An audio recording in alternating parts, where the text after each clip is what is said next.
Bien, merci d'être venu ce soir ici. Merci, monsieur Choukou, de nous avoir honoré. Sarah Frost va me dire. Vraiment, je sens une certaine fierté ce soir pour la librairie de recevoir un homme aussi humble, mais qui est une immense érudition. Et c'est une méthode sans limite. Et c'est un travail colossal. Je ne fais que le Sherpa pour quelqu'un qui traverse les signes ce soir. Je l'ai connu avec Moralia. Je travaillais avec Chalian sur une encyclopédie de géostratégie. Et il m'avait confié les entrées pour la littérature persane. J'avais réuni à peu près 200 ouvrages, je pataugeais dedans. De Adab al-Harb wa Shuja jusqu'à Siyasat Nameh, j'arrivais pas. Et un ami qui était à cette époque en Iran, je lui ai dit, est-ce que tu peux me trouver d'autres documents? Il m'a dit, mais pourquoi tu te casses la tête? Prends le Moralia. Et j'ai pris Moralia, et ça m'a permis, parce que c'était pas seulement l'ensemble de Tansar jusqu'à Toussi, qui était traversé, étudié, analysé, mais avec une méthode méticuleuse.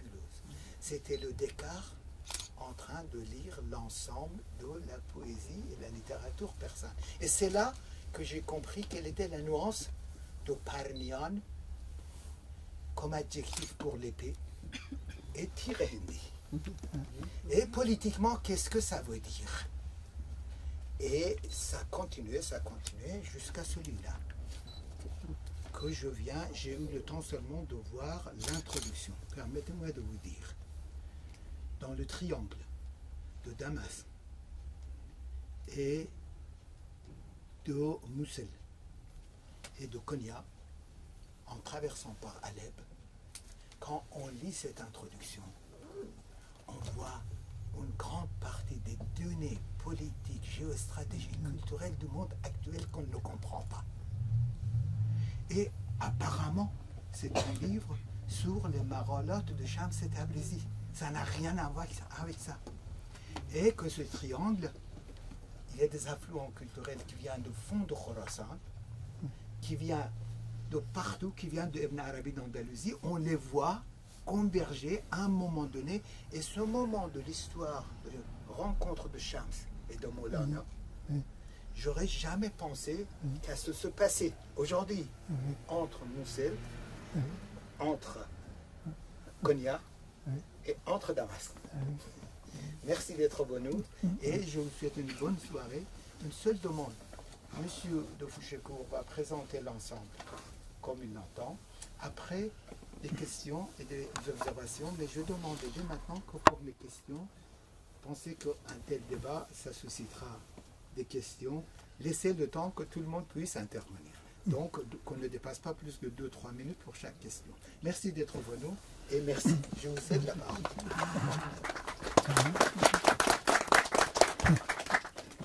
Je prends ma longue pour ne pas être trop bavard. Disons, vous me donnez quelques minutes de raconter ma vie dans quelques minutes. Très bien. Vous avez plus qu'une demi-heure, 40 minutes même. Très bien.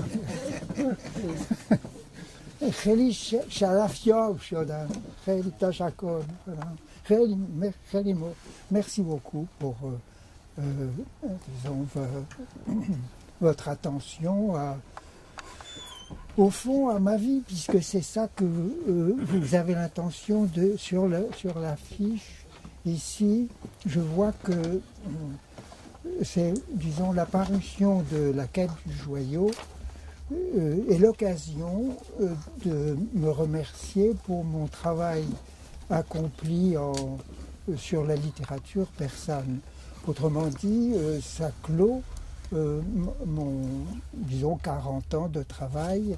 Et donc, je veux bien refaire tout mon parcours en peu de temps.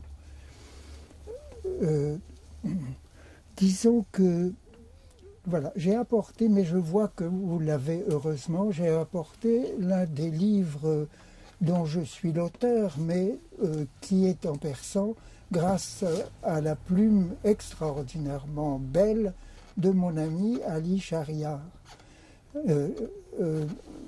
Ali Shariat a intitulé cette collection d'articles que j'ai écrits et qu'il a réunis pour donner une idée de quelques travaux que j'ai mis par écrit. Alors le titre de ce livre, il l'a appelé Golgasht dar Adabe Farsi. Alors j'explique, s'il me permet de le faire, j'explique ce Golgasht, c'est une promenade, un parcours. Golgasht dar Adab. Ah, ce fameux mot de Adab. Alors, si on veut le comprendre, il faut retourner vers Dehoda, et Dehoda donne, le mot Adab est un mot arabe. L'équivalence, l'étymologie même du mot de Adab en persan, c'est parhiratan,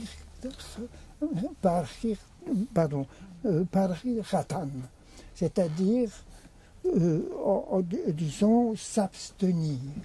Alors très curieusement, ce mot qui a sa racine, adab, et Dieu sait si ce mot est employé des milliards de fois à travers nos documents très variés en arabe aussi bien qu'en persan.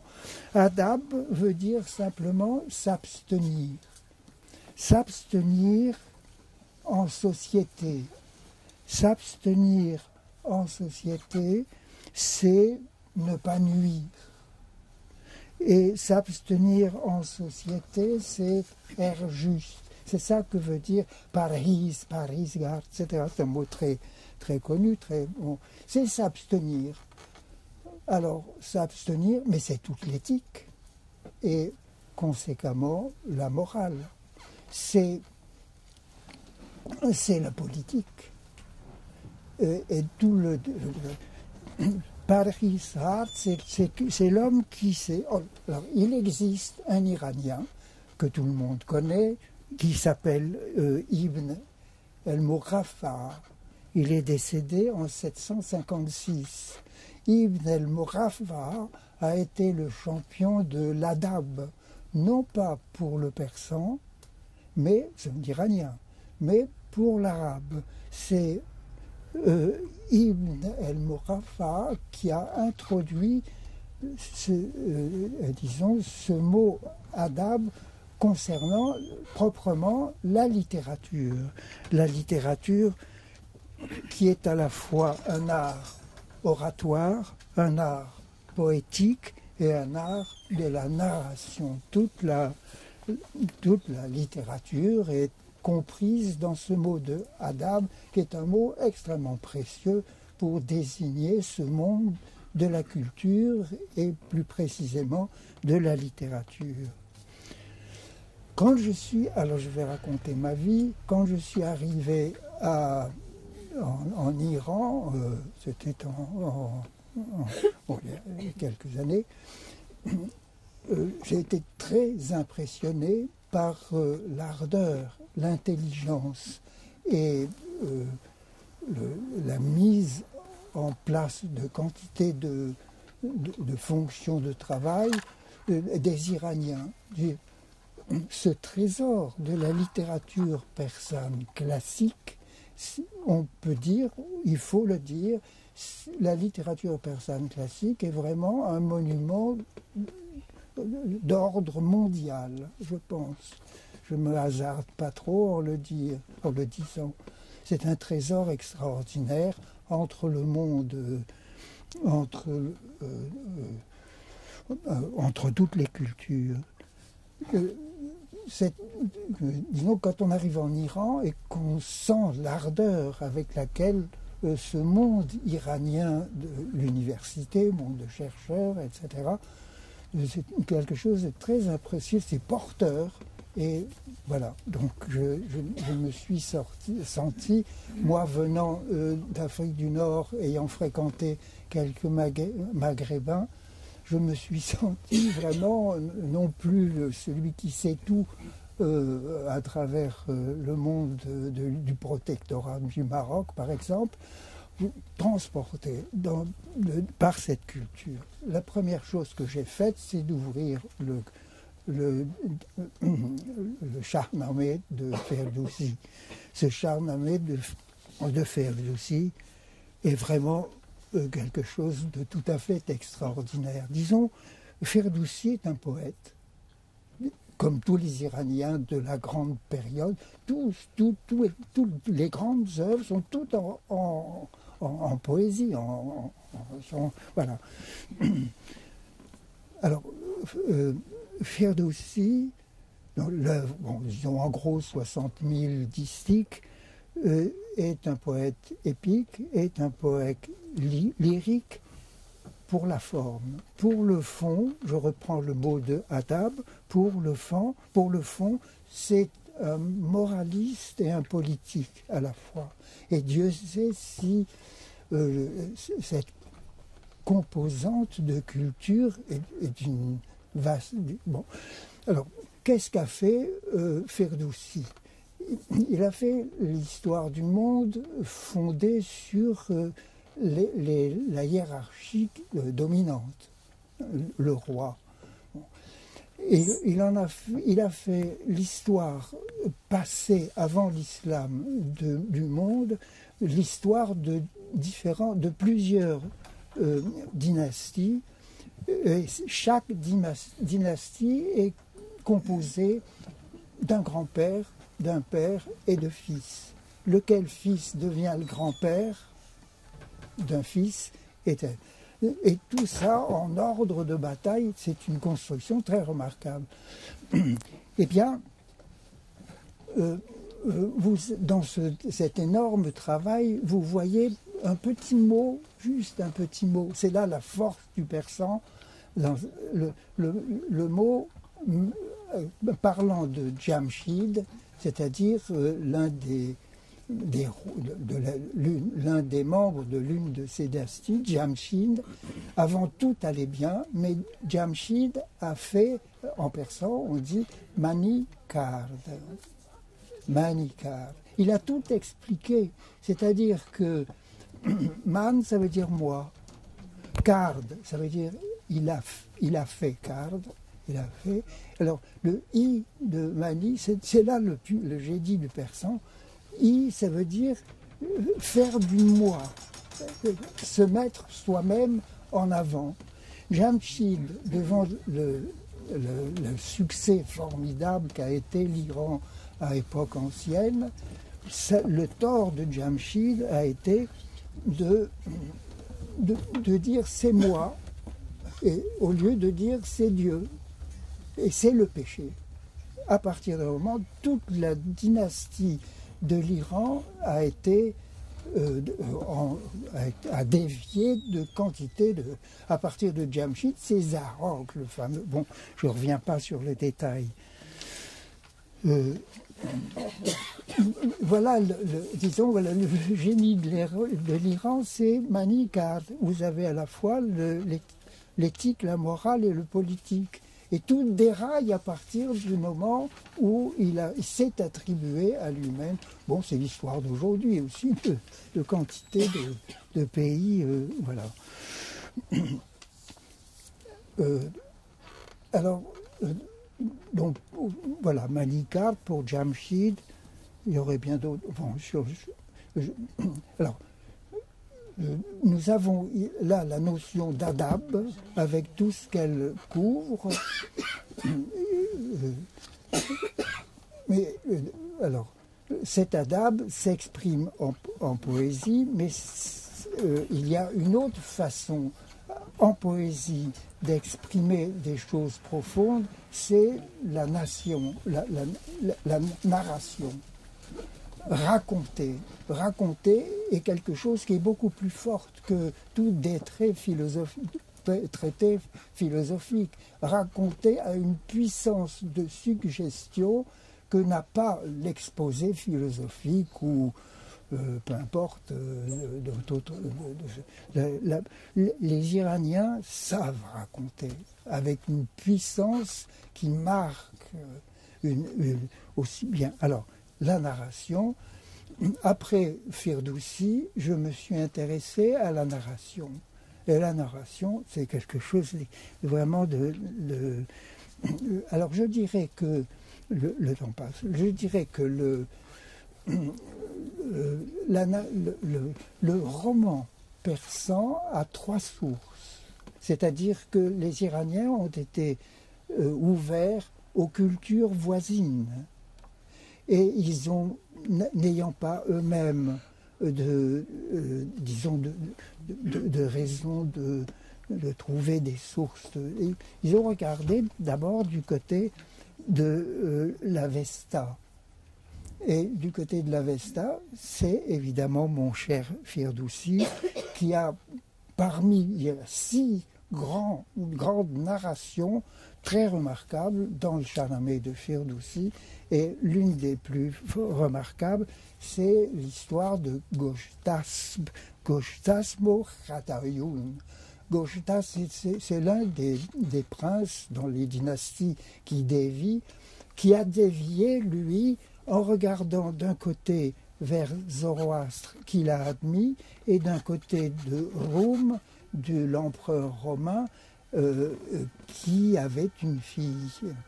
Or, le problème du mariage d'un dauphin est évidemment un thème tout à fait central dans toutes les histoires du monde concernant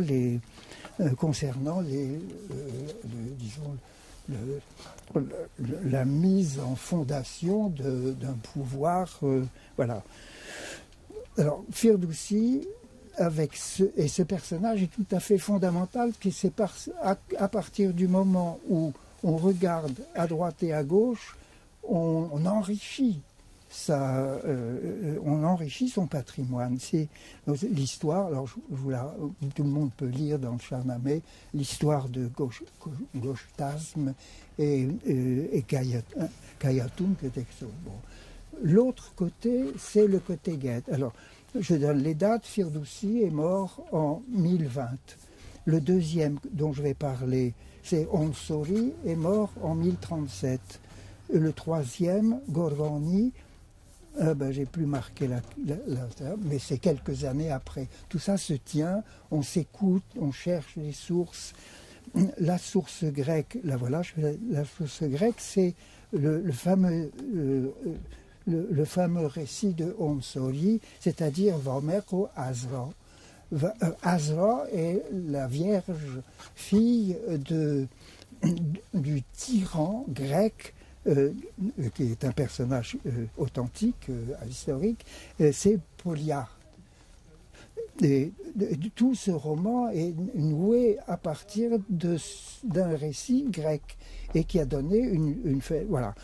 Troisième côté Parthe. Les Iraniens ont composé ce roman c'est-à-dire Gorgani a composé ce roman tout à fait extraordinaire où étaient en conflit les Parthes et les Mèdes. Et il a tissé alors, ce qui est très important, avec Gorgani, nous avons un thème central, fondamental du roman, mis en particulier dans ce roman en partie, un roman épistolaire entre les deux amants, la notion de nosonios. Politiquement, c'est très joli, nosonios, et de ceci, ça berce quantité de poèmes à travers nosonios. C'est Gorgani qui a mis au cœur de son roman ce nosonios dans ce conflit politique au départ, c'est-à-dire Parthes et Mèdes. Nézami vient quelques années après, il est mort en 1209, il a pris comme fondament, disons, comme nœud du conflit de sa narration, il a pris lui aussi du côté de Gorgoni, c'est-à-dire nos oniar. Nos, ça veut dire faire le fier, ne pas accepter, faire semblant, etc. Nios, c'est le besoin de l'homme, le besoin le plus fondamental, aussi bien dans sa nature que en amour, bien sûr. Nos onios, c'est un thème tout à fait clé du roman de Gorgoni qui est passé chez Nézami, et Nézami, lui, à côté de Gorgoni, il a regardé vers Ferdoussi. Et Ferdoussi, il a trouvé des héros merveilleux pour faire de ces romans de Nézami, que tout le monde connaît, qui sont vraiment voilà, des choses extraordinaires. Alors il a trouvé trois personnages chez Ferdoussi. L'un, c'est Barlambourg, l'autre, c'est Rosso Parviz, l'autre, c'est Alexandre le Grand. Et il a tiré de l'œuvre de Ferdoussi ces trois romans, plus le quatrième, alors côté arabe, Layli ou Majnoun. Nous avons des choses qui se tiennent très bien dans ces premiers romans de l'Iran médiéval. Et alors, ce serait une longue chose à faire, mais je crois qu'il y a un avenir à tracer dans l'histoire de la littérature persane. C'est l'histoire de ces narrations qui toutes tiennent les unes les autres ensemble. Et disons, tant qu'on n'aura pas fait ça, on aura des morceaux qui attendent d'autres répliques. Je pense que la littérature narrative de l'Iran est vraiment quelque chose d'une très grande profondeur. Le temps passe, j'en viens. Bon, donc les romans. Alors j'ai beaucoup travaillé les romans jusqu'en 2003. En 2003, j'ai tout laissé tomber parce que Hafez avait toute mon estime, et je le connaissais déjà depuis longtemps, mais je me suis dit, toute la lyrique persane est vraiment arrivée à son sommet avec Hafez. Pourquoi? Bon, parce que il sait employer les mots qu'il vit. C'est pas une construction abstraite ou de faire plaire ou de plaire à un prince ou à un dédicateur, mais il exprime il exprime une expérience personnelle, et il a les mots pour les dire. Ce qui donne un caractère d'authenticité, de vérité à la poésie de Hafez, qui est vraiment... Enfin, on est conquis vraiment par 16... J'ai passé 16 ans à travailler sur le divan, et chaque jour, j'ouvre le divan, mais je fais comme tous les Iraniens, j'ouvre le divan, et à chaque fois, je dis, mais j'ai vu ça? Non, je ne l'ai pas vu encore. Chaque fois, c'est une découverte, parce que c'est un langage d'expérience de la vie. Et il sait trouver les mots. Il n'y a rien d'artificiel. Sauf quelquefois l'éloge de l'un ou l'autre prince. Oui. Voilà.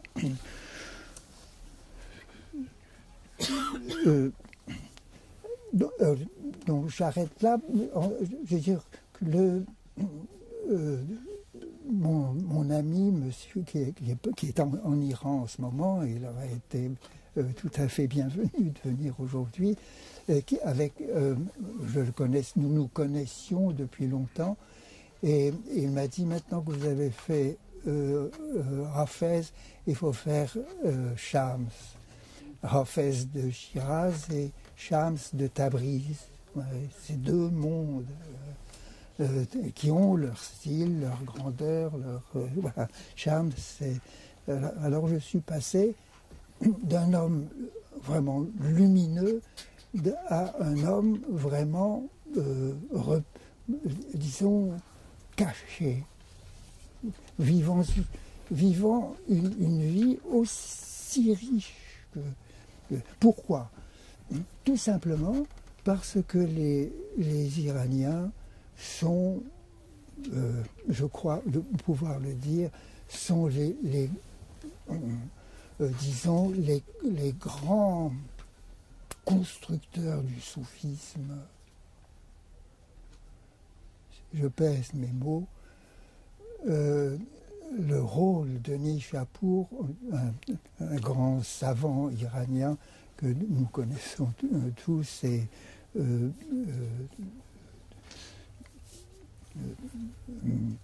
bon, le mot, je suis impressionné, alors son nom travaille sur tous les soufis dont nous connaissons beaucoup de choses, bien plus que nous croyons. Et si vous regardez les origines de quantité vraiment de fondateurs du soufisme, disons du IIIe siècle de l'Hégire, disons, c'est vraiment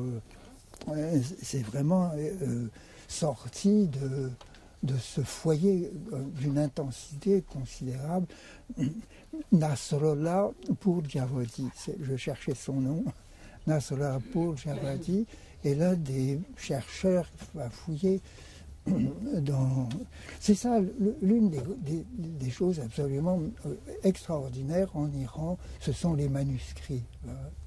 Le travail qu'ont fourni des hommes, quantité d'hommes, Minovi, et tout spécialement, Iraj Afshar et tant d'autres, j'ai eu la chance de le fréquenter. C'est indescriptible. Enfin, voilà. Monsieur Feiz m'a dit, écoutez, maintenant, il faut aller à Shams, mais Hafez ou Shams sont des hommes qui viennent de ce fond disons, de la spiritualité du soufisme, qui est celui du Khorasan. Et très vite, j'ai pu constater que j'étais très à l'aise avec un homme aussi différent de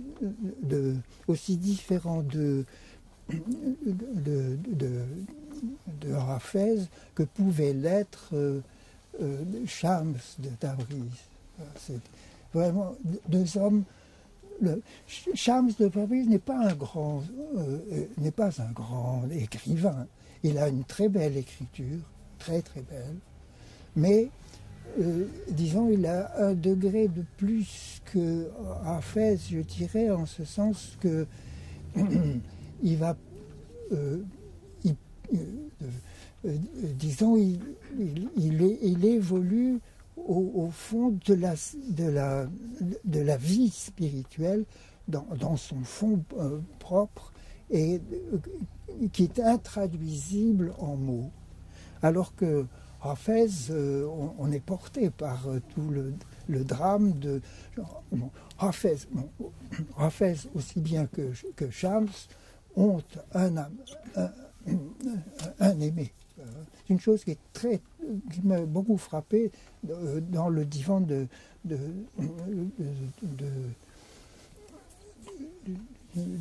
Hafez, c'est qu'il n'y a qu'un aimé de Hafez. Il n'y a qu'un aimé. Vous ne trouverez pas de nom. Pas de nom de femme, d'homme, de garçon, de tout ce que vous voulez. Vous trouverez jamais le nom. Jamais. Il est vraiment il est toujours, tout le temps là. C'est un phénomène très frappant. Shams, lui, c'est plus fort encore. Vous n'avez aucun récit de la part de Shams aucun récit de ce qu'il peut vivre lui-même dans son fond intérieur. Le Shams que nous connaissons, et ça c'est une chose que l'on ne trouve pas ailleurs, qui est extraordinaire chez Shams, c'est d'avoir l'écrit, parce que Shams a relu les notes que prenaient des assistants qui assistaient disons, au colloque, au discours entre Maulana et Shams. Shams a sûrement relu ces textes, et disons du XIIIe siècle, nous avons l'écriture authentique de quelqu'un. Alors, de quoi parle-t-il, Shams? Son fond chez Shams, c'est la relation du cheikh. Qu'est-ce qu'un cheikh? Qu'est-ce qu'il vit? Le Shams est l'homme caché, qui sait que Dieu cache des maîtres qui eux-mêmes sont guidés par des maîtres encore plus cachés et qui sont des pôles de la vie du monde spirituel tout à fait en profondeur. Plus quelqu'un est en vue, moins il a de rayonnement. Voilà. Alors, ce Shams,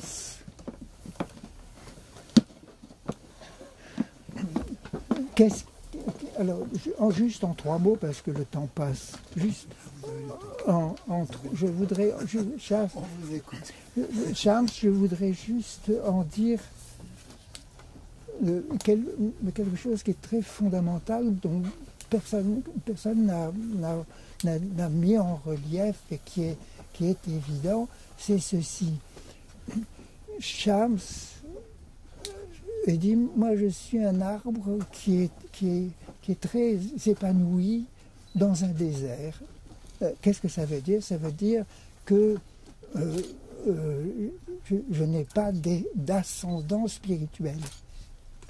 Très important. Et deuxièmement, je n'ai pas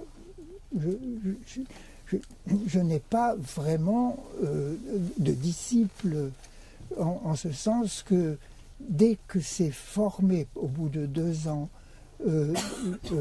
Maulana au contact de Shams, la seule idée qu'a eue Shams, c'est de s'en aller. Dit, il est mûr, j'ai plus qu'à m'en aller.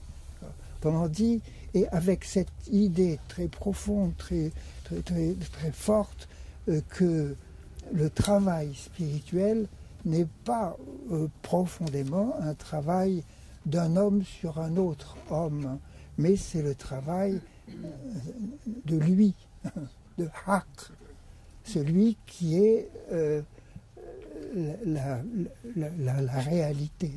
Et la réalité, c'est Haq. Le mot que Shams emploie le plus souvent, presque tout le temps, il n'emploie le mot Allah que dans des citations. Il emploie volontiers le mot Roda, mais peu. Mais le vrai nom de lui, du même aimé que Hafez, c'est Haq, la réalité. Nous ne sommes pas. Alors, de ce fait, Shams n'a pas voulu, n'a pas imaginé du tout, et pas plus Maulana, de fonder un ordre. Disons, il n'y a qu'un seul ordre spirituel, c'est le musulman. Ce sont les musulmans. Et or, être musulman, c'est très très difficile d'être vraiment musulman. Alors, Shams, avec beaucoup de bonté, d'excuses, ne cesse de répéter qu'il y en a par exemple, qui deviennent musulmans en écoutant le prédicateur, bien sûr. Oui. Puis après, bon, une fois sorti de la mosquée, c'est plus la même chose. Devenir musulman, c'est atteindre un degré qui soit à la suite de Mohammed. Il n'existe pas de soufis, si vous voulez. Il n'existe que des musulmans destinés à la perfection. Et c'est un monde très mystérieux, c'est caché. Dieu connaît qu'un tel est à telle époque, etc. Qu'est-ce que fait Shams comme directeur spirituel? Simplement d'écouter et de dire, et de sourire quand il voit qu'un disciple bute sur quelque chose, a une difficulté. Je sais s'il y en a, ça ne manque pas sur le chemin de la perfection. Il prie même pas, il ne prie pour toi, il suit, il sent, il sait, et il attend qu'arrive le moment où la difficulté sera résolue. Je veux dire, pourquoi? Tout simplement parce qu'il sait que la direction spirituelle, c'est pas l'homme qui le fait, mais c'est Haq. C'est un monde très... Voilà. Alors, Mohammed, disons, il existe de tout temps une entité mohammedienne qui a eu une réalité, mais une réalité du monde, passagère, mais tout à fait importante, étant donné évidemment la personne de Mohammed. Mais Mohammed est comme le fruit de l'arbre, de l'entité qui existe de tout temps dans la pensée de Dieu, si je peux m'expliquer comme ça. Et autrement dit,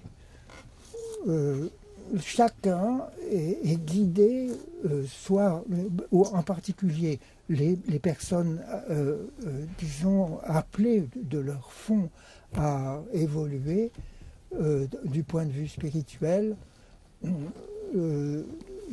C'est l'œuvre de Dieu, c'est pas l'œuvre de l'homme. L'homme est le témoin. Et c'est très joli quand on voit Shams parler du maître qui sourit. Quand est-ce qu'il sourit? Il sourit quand il voit que la difficulté est résolue. Mais finalement, c'est ce qui me fait dire que si j'avais eu à résumer tout Shams en un seul mot, je dirais que c'est un homme qui a le sens de l'autre au point à la fois de le suivre avec beaucoup au départ de le former bien sûr, mais au-delà de ça de le suivre en sachant que c'est pas lui Shams qui le connaît. Chacun a, alors c'est d'où le titre de mon livre, la quête du joyau. Je veux dire qu'il existe parmi les humains des êtres qui ont au fond de eux-mêmes quelque chose qui a rapport à ce monde, qui est un certain nombre de vérités réelles. Et vous pouvez lire dans la quête, dans les Marolotes, ces histoires assez extraordinaires où Shams raconte, par exemple, l'histoire de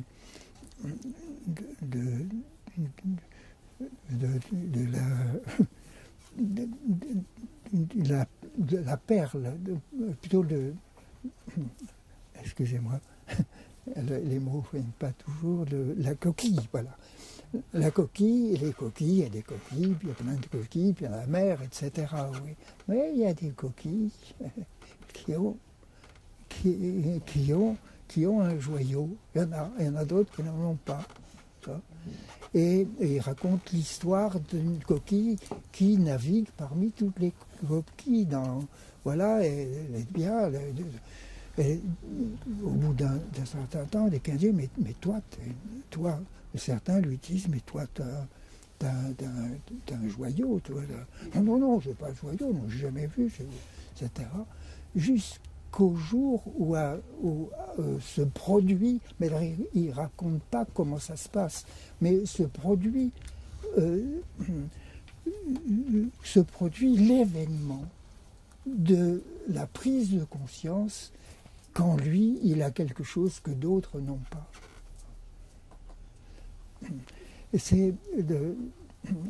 J'avais trouvé, disons, c'est Hafez qui m'a mis sur la piste de cette réalité formidable que certains ont ce que d'autres n'ont pas, c'est comme ça, tout le monde ne les a pas, ont quelque chose qui est exceptionnel et qui fait d'eux des hommes ou des femmes ou exceptionnels. Je me souviens, j'ai ouvert le divan de Hafez avec un célèbre Beit Gohari Dara. Je possède et je cherche. Quand j'ai découvert ça chez Hafez, je suis tombé d'admiration sur la réalité de ce qui est vécu. Je possède, Hafez dit, je possède un joyau et je cherche quelqu'un qui m'aidera à le comprendre, savoir de quoi il s'agit. Et ça vaut pour le divan lui-même. C'est-à-dire que Hafez lui-même, encore aujourd'hui, cherche, et Dieu sait s'il y en a des personnes qui cherchent à commenter le divan de Hafez. Moi j'ai fait ça, mais d'autres font autre chose, etc. Disons, ce phénomène extraordinaire du divan de Hafez, eh bien, on n'a pas fini de chercher à en dévoiler toutes les... Ben alors, ça c'est pour le divan, mais plus profondément dans la pensée de Shams avant Hafez, sa pensée c'est qu'il y a... Alors, Shams le dit au début des Marolotes. Si on prend le soin, si vous voulez lire les Marolotes de Shams, prenez les toutes premières pages. Vous aurez tout de suite repéré de quoi il s'agit. En gros, j'ai résumé ça dans mon introduction. Pour Shams, la vie spirituelle est faite, d'abord, est commune mais pour certains, pour ceux qui en fait possèdent le joyau mais ne le savent pas encore, mais pour ça il faut entrer dans la voie. Pour entrer dans la voie, il y a deux portes. Il y a une grande porte avec deux colonnes. La première colonne c'est l'éternel et la deuxième colonne c'est le contingent. Si, du point de vue, je dirais, métaphysique, quelqu'un qui, dans le parcours de sa vie, en vient à dire, après tout est transitoire, tout, on le sait, eh bien, disons, tout est transitoire, mais existe la réalité. Et si vous passez entre ces faut passer, c'est vous-même qui êtes mordu par ce fait qu'il existe il existe le vrai et que nous sommes en transition, alors vous pouvez commencer le chemin, vous y êtes. Et en fait, alors, en ayant dit ça, tout au début des Mahalat, Shams dit, en fait, vous avez quelque chose, nous avons quelque chose, au fond, qui est de Dieu, c'est l'amour. Il est dit, c'est juste dit comme ça, mais si on a compris ça, on peut comprendre les Mahalat. Que vous dire encore, Shams,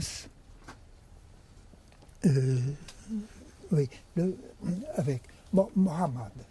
Shams et Mohammed. Shams dit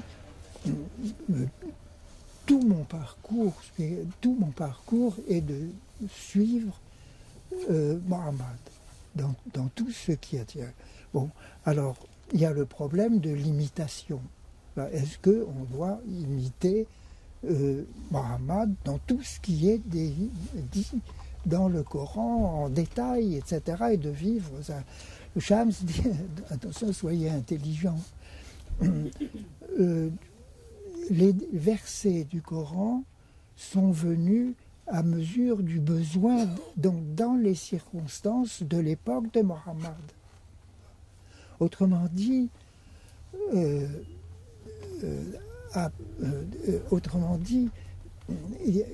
y a un travail qui n'est pas fini, en ce sens que nous sommes dans des conditions qui ne sont pas toutes les mêmes du temps de Mohammed. Les versets, il est très explicite, les versets du Coran viennent à mesure du besoin pour éclairer. Et il dit, oui, imiter, mais imiter par servilement, imiter avec intelligence, imiter, alors c'est tout le problème, évidemment, de l'interprétation. Bon, j'ouvre simplement de grandes pages. Shams est un homme très libre intérieurement, c'est un homme... c'est pas c'est pas un actuel. Il le dit lui-même. Moi, je suis allé en classe auprès de Maulana, auprès de Jalaluddin Rumi. J'ai beaucoup de choses à apprendre, mais il y a un secteur, un monde qui lui est un monde le plus réel, où là, eh bien, les relations sont des relations de personne en personne, et avec la certitude que il y a une hiérarchie, mais la hiérarchie interne. Et cette hiérarchie est une hiérarchie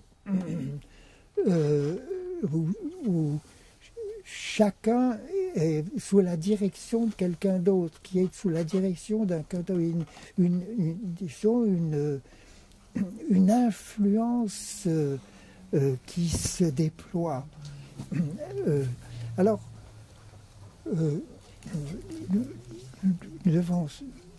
devant ça, l'imitation,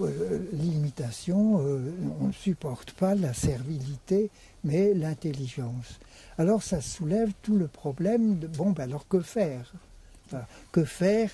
Eh bien, donc alors c'est la fameuse opposition entre les prophètes et les proches de Dieu. Alors, les prophètes ont dit des choses, voilà, bien, chacun à son rang, à sa place, etc. Mais il y a des choses qu'ils n'ont pas bien compris parce que c'était un peu flou pour eux. Mais, disons, comme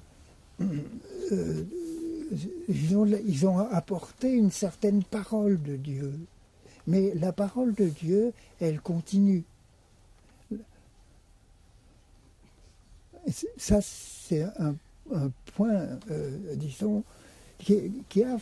Shams dit... Shams dit, par exemple, un disciple vient le trouver avec, ou si un disciple vient le trouver en disant voilà, j'ai une difficulté, etc.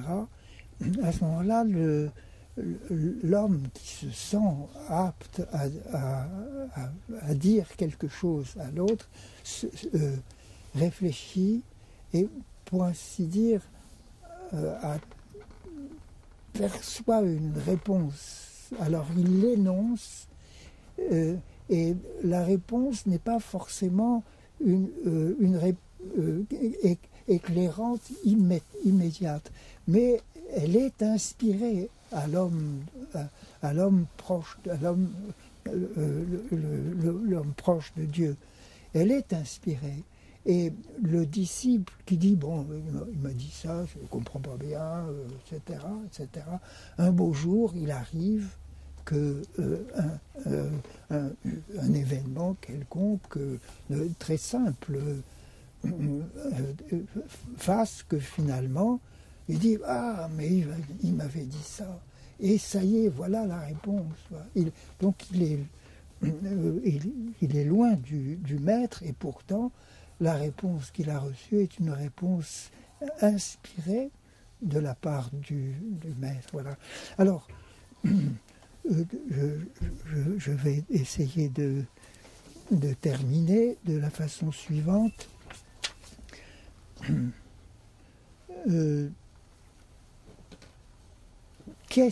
Alors, le musulman, qu'est-ce qu'il doit faire? Le musulman doit suivre Mohammed. Il doit le suivre avec, avec un certain nombre de choses dont on a dit, mais le suivre de telle façon qu'il en vienne, lui, à ce à quoi on est arrivé. Ce que je vais dire est tout à fait important et très simple. Mohammed continue sa progression vers Dieu, et tous les musulmans suivent la progression de Mohammed. Qu'est-ce que fait Mohammed? Mohammed réalise ces mots Fakhram,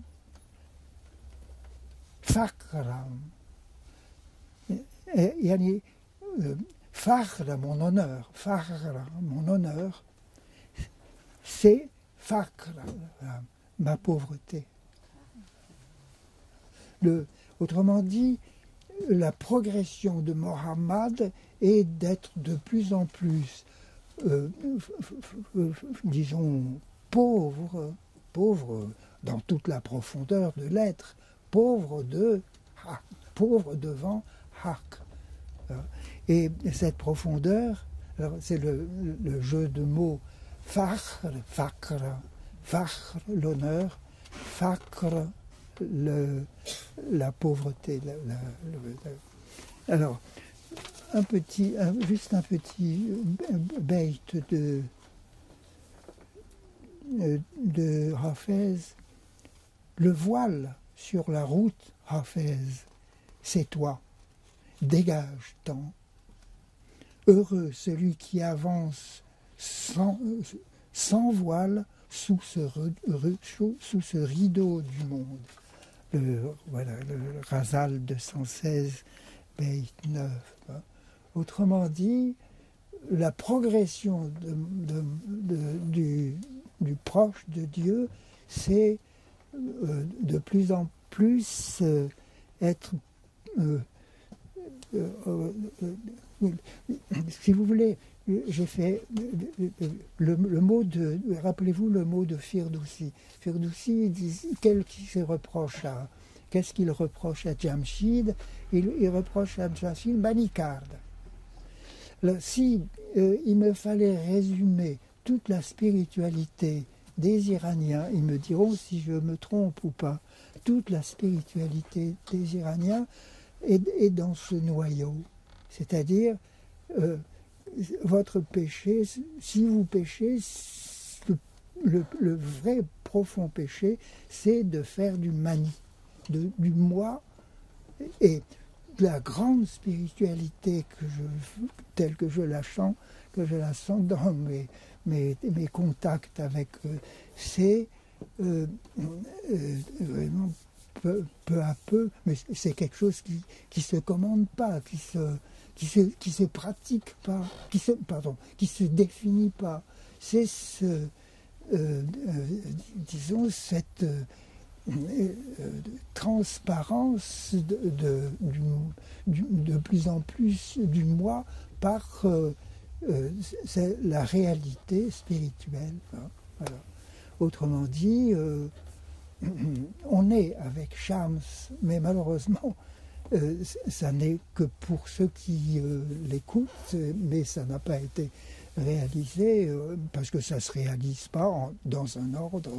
Autrement dit, la hiérarchie spirituelle d'hommes comme Hafez ou Shams ou tant d'autres, la hiérarchie est tout à fait à l'inverse des hiérarchies humaines, y compris des hiérarchies, disons, de religion, si vous voulez. La hiérarchie n'est pas de dominer, d'avoir un pouvoir qui contraint tout le monde. La hiérarchie, c'est, résumons les choses, si vous voulez, Fakhram. Et Shams, au début des Marolat, a une très jolie histoire du miroir. C'est assez compliqué, j'ai mis beaucoup de temps mais c'est quelque chose de formidable. Donc le disciple a passé les deux couronnes, c'est-à-dire qu'il est persuadé que tout passe, etc., mais qu'il y a une réalité, et c'est la réalité éternelle. Alors une fois entré là, alors à ce moment-là, il y a le miroir. Alors le miroir, c'est l'histoire du miroir. C'est-à-dire que lui, Shams, dit, moi j'ai un miroir. Non, j'ai un miroir. Et alors toi tu viens et tu dis, oh c'est le miroir, c'est formidable. Est-ce que tu ne peux pas me le prêter? Shams dit, le prêter, s'il casse le miroir, qu'est-ce qu'on va... Moi j'aime bien ce miroir. Le miroir c'est moi. Hein. Le miroir, tellement je l'aime ce miroir. Alors finalement, il dit, bon, ben, prends le miroir, mais dis-toi bien que s'il y a un défaut, ben, c'est peut-être pas toi, c'est peut-être le miroir, mais méfie-toi, peut-être que le miroir n'a pas de défaut, alors que le défaut, eh bien, tu concluras. L'autre part, et s'en va, prend le miroir, il se regarde, évidemment, il voit un défaut. Alors Shams lui dit, tu vois, tu t'aimes. Pourquoi tu t'aimes? Parce que tu supportes pas qu'on te renvoie ta faute. Hein. Et puisque tu ne rends pas de faute, c'est que tu t'aimes toi-même. Tu n'aimes pas le miroir. Le miroir, il te dit la vérité. Et Shams, ça c'est très fort, Shams ensuite dit, mais la réalité, c'est moi. Pardon, la réalité, le miroir, c'est moi. Parce que je suis un homme accompli, je le sais. Hein. Et donc, toi, disciple, tu es devant ce maître. Hein, et donc, tu dois reconnaître que tu as des défauts et que sur la route, tu devras corriger tes défauts et marcher peu à peu jusqu'à... Alors il dit, c'est là où il dit, je suis le miroir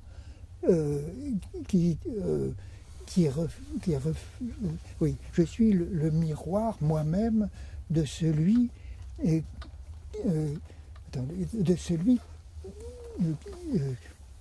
pour qui mettre son honneur dans le fait d'être tout entier, plus soi-même, mais entièrement fondu dans la réalité spirituelle. Voilà. Voilà. Merci beaucoup.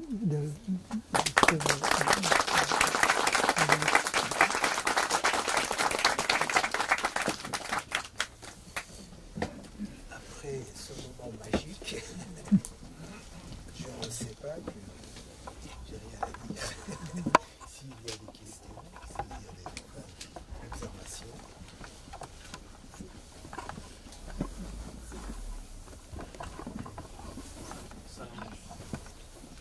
Allez-y. Un peu plus fort. La question est le lien entre la perfection que vous avez traduite par Rapp Oui. et la vérité et la réalité. Vous avez cité plusieurs fois la réalité. Oui. Quel lien faites-vous entre le Rapp et la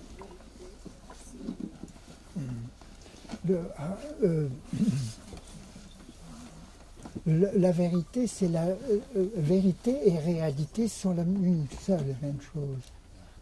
Oui. Voilà. Voilà, c'est ça. Non, la vérité, c'est la réalité. Il n'y a pas de différence à ce niveau total du spirituel. Encore que le mot spirituel, disons, on n'a pas de mots pour parler d'un monde qui est éprouvé, mais que rien qu'aucun mot ne pourra jamais énoncer correctement. Nous avons. Voilà.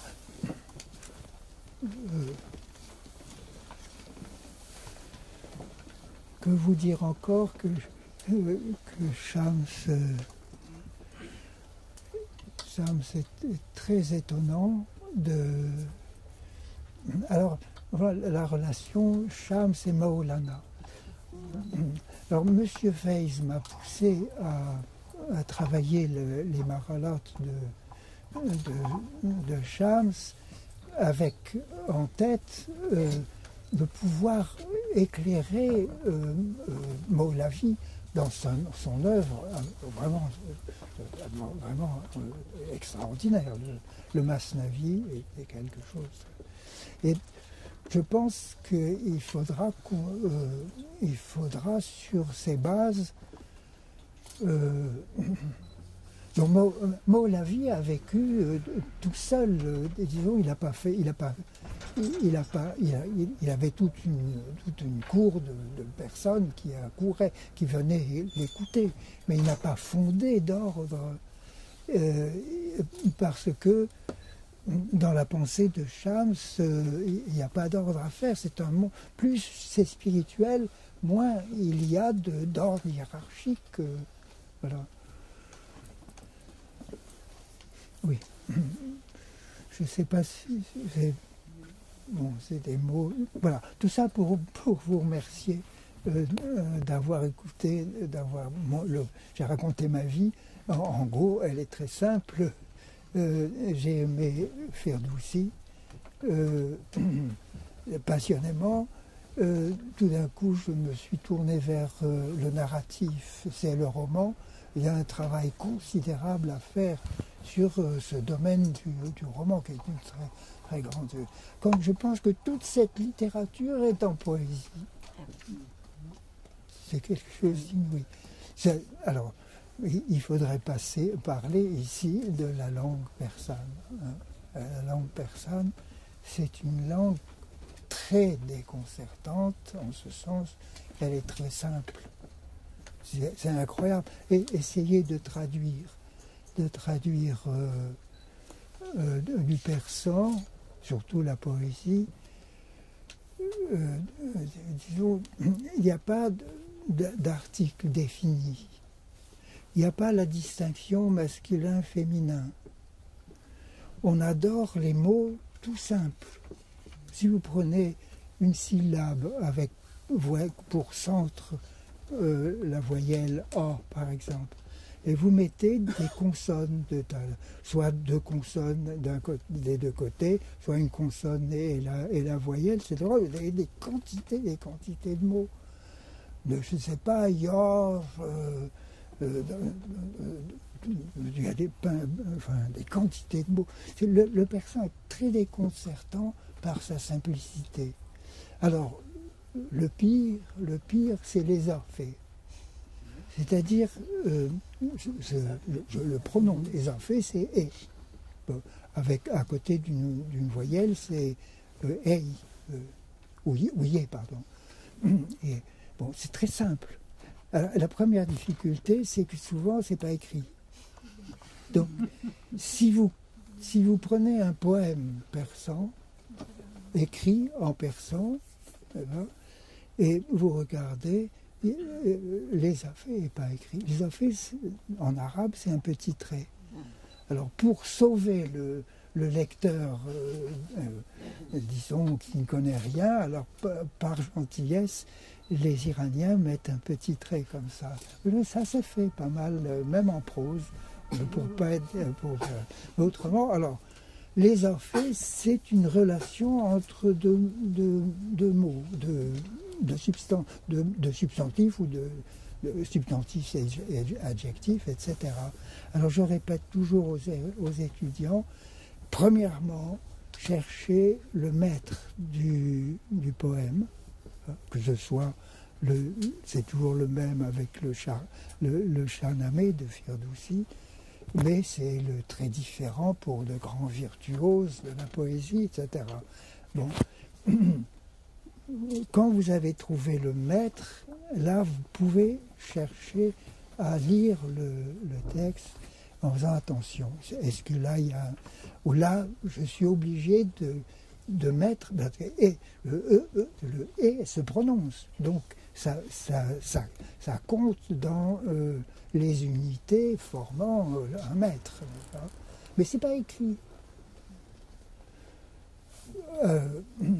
Le persan, moi je dis toujours aux Iraniens, quelle chance vous avez de pouvoir lire Hafez.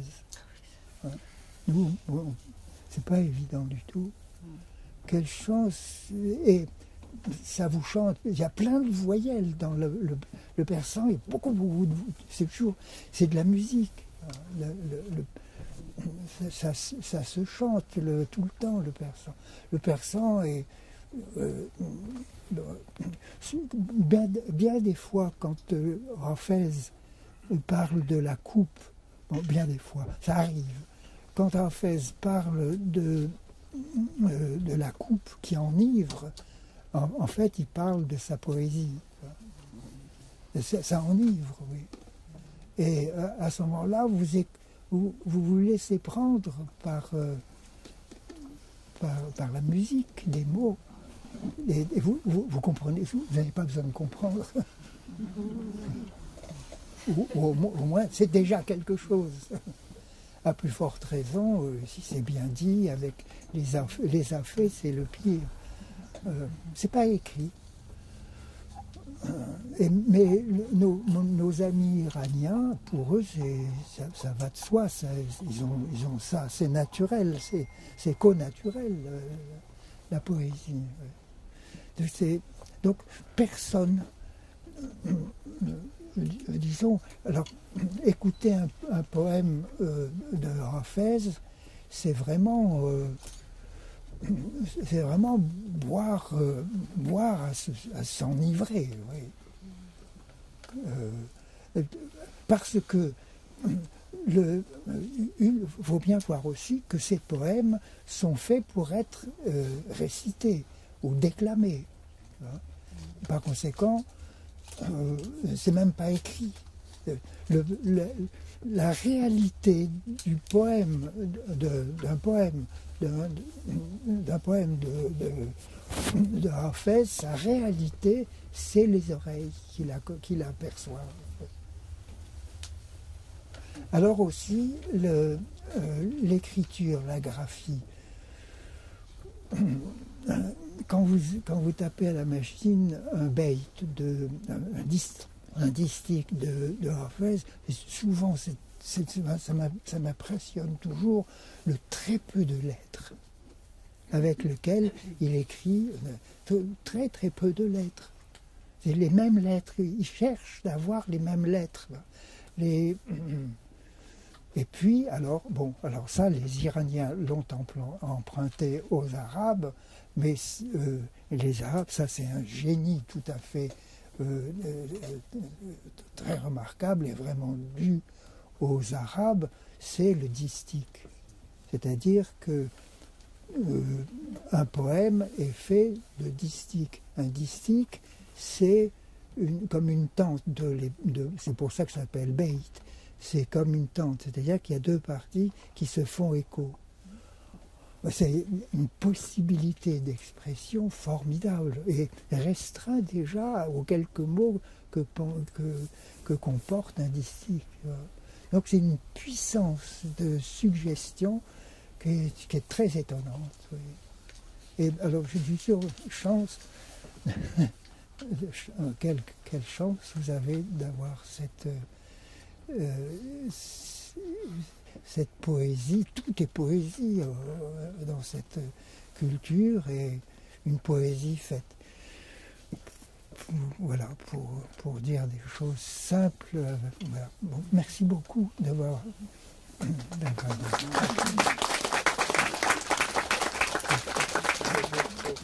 Questions, observations.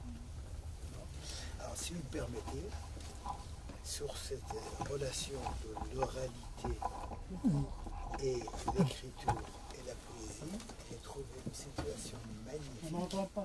J'ai trouvé une citation magnifique de Socrate qui, dans le livre, cette relation entre l'oralité et l'écrit et le poème et dedans et l'extérieur.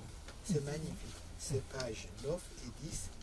Je vous invite à le lire attentivement. Ça mérite d'être relu et relu dans les temps actuels. Je commence. Cet art est produit, c'est la critique de Socrate par rapport à l'écrit. Et cet art produit l'oubli dans l'âme de ceux qui l'auront appris, parce qu'ils cesseront d'exercer leur mémoire, même en effet leur confiance dans l'écrit, c'est du dehors grâce à des empreintes étrangères et non du dedans grâce à eux-mêmes qu'ils feront l'acte de rémémorisation. Et les citations qui viennent après, c'est magnifique. C'est tout le champ de poétique. Et le poétique à la manière de Shams et de Hafez. Et quand M. Pouchecourt disait que Hafez, c'est la sonorité, rythme, on n'a pas besoin. C'est exactement la différence entre Masnavi et Dimon et Shams. C'est que Dimon et Shams, vous l'écoutez, vous le comprenez. Vous ne le déchiffrez pas. Masnavi, vous mémorisez, vous le déchiffrez. Si je me trompe, vraiment, je ne sais pas comment remercier encore M. Pouchecourt. Tout d'abord, il a accepté de se déplacer avec le froid et tout ça. Deuxièmement, il a un tel amour d'apprendre, d'enseigner encore, qui est quelque chose de magique. Là encore, je dirais que pour un maître, pour un professeur, son fakhr, sa fierté, c'est de toujours vouloir donner et de s'enrichir en donnant aux autres. Ce soir, vous nous avez enrichis. Merci encore et merci de vous tous d'être venus.